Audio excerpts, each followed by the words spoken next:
My name is Gavin Evans, and this is my review of The Descent. And this review will have spoilers, so that's your warning.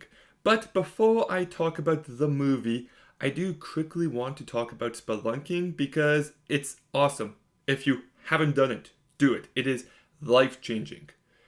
The environment down there in caves is just unbelievable.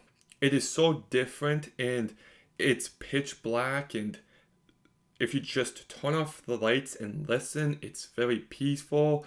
It's also very physically and psychologically demanding, squeezing through tight places. I didn't think I could do it, but I did. Yeah, highly recommend. Go spelunking. Um, Anyways, The Descent. Lots of people love this movie, and I do really like it. I do got some issues with it, but let's begin talking about the first half because it's a movie of two halves, and the first half is just fantastic. It captures that feeling of spelunking so incredibly well, and that terrifying possibility of getting stuck, and it is tense. Like that scene when Sarah can't move is legitimately pulse pounding. Like it is fantastic stuff. And the fact that they have to find a way out with very little equipment just keeps you engaged. I love the environment, the way it's shot, and that scene of Molly is her name, I think, but the girl who falls down and breaks her leg. That is a tough moment to watch. So, like, the first half is so incredible. And I kind of wish it was the entire movie because the second half it turns into a creature feature and it's still a fine movie. I still enjoy it, but I kind of prefer the getting stuck spelunking stuff instead. Like the creatures look fantastic. There's a few moments that remind me of Alien. I like the meanness of the second half, how brutal and graphic it can be. You know, you've got yourself this blood pool, you've got people stabbing creatures with spoons and pickaxes, and that's all really fantastic. But it's just not as scary. I don't find it to be anywhere near as intense as the first half. There's a real lack of geography where I'm just trying to figure out where in the caves are they right now? Are they nearby? Are they not? It's just hard to keep track of.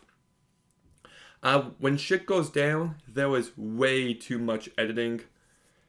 And I don't like the entire ending of when Sarah kills Juno. I know that Juno was having an affair with her husband and how Juno accidentally, keyword, accidentally killed Beth. But it just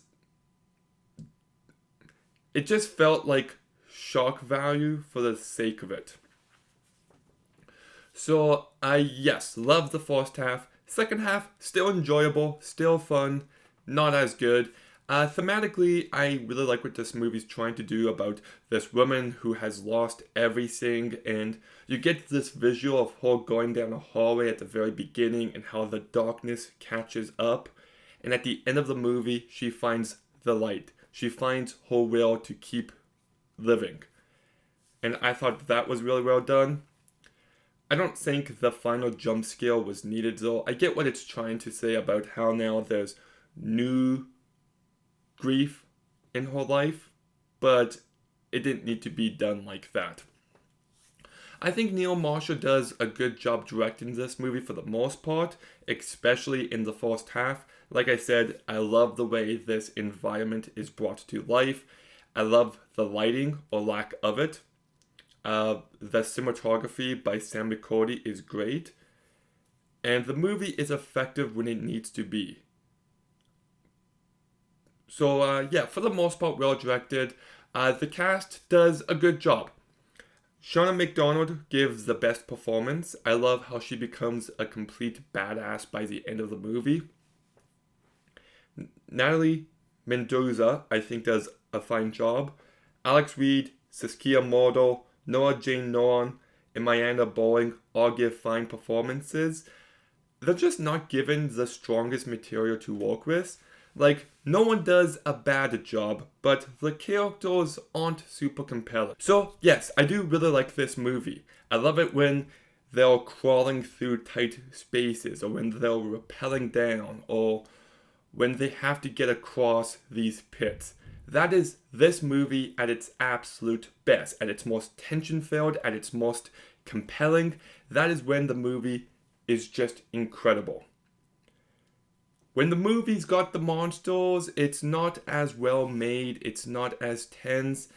It's still fun enough for what the movie is, and I like the graphic nature of it, but it does feel like the movie loses a little something in the second half. And if I was in charge of this movie, I would have done the first half as the entire thing, but I reviewed the movie for what it is, not what I want it to be, and I still find this movie to be really enjoyable throughout, so I'll give The Descent a 7.5 out of 10. Okay, have you seen The Descent? What did you think? Let me know in the comments down below. Make sure you like, comment, subscribe, stay tuned for more videos soon, and Gavin out.